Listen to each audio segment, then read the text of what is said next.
আশাজির সঙ্গে আমার ব্যক্তিগত একটা অসম্ভব ভালো সম্পর্ক ছিল এবং আমার পরিচালনায় একটি ছবি করেছিলাম আমি, পুরুষোত্তম, যেখানে আরডি বর্মন মিউজিক করেছিলেন। আশাজি প্রচুর গান আমাদের বাংলায় গেয়েছেন, সেটা ছোটবেলার থেকে শুনেছি। আমি আমার মার কথা বলি, আমার মা না পাগলের মতন ভক্ত ছিল আশাজি, এবং আমার মনে হয় ওনার ভক্ত এরকম কেউ নেই। আমার মনে হয় সারা ভারতবর্ষের গানের জগতের একটা নতুন ট্রেন্ড সৃষ্টি করেছিলেন উনি।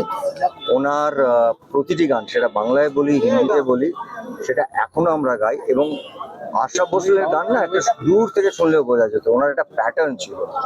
এবং আশাজির মতন একজন শিল্পী, একজন মানুষ, আমি ওনাকে ব্যক্তিগতভাবে চিনতাম, কারণ আমার ছবিতে, পরিচালনার ছবিতে উনি গান গাইতে এসেছিলেন। ওটা আমার কাছে একটা স্বপ্নের মতন। ওই স্বপ্নের দিনগুলো মনে করছি, এবং আমি মনে করি আশা ভোসলের যা গান আছে আর সব ভাষায়, সেটা আজীবন থেকে এটা এক যুগের অবসান তো বলা যায়। নিশ্চয়ই। মানে এরা, লতাজি আশাজি হচ্ছিলেন গানের দুটো নাম, তো দিক। এবং তারা অভিনয়ের থেকে শুরু করেছেন, সেখান থেকে শেষে একেবারে আজকের প্রজন্মের যে সঙ্গেও গান গেয়েছেন, এটা ইতিহাস।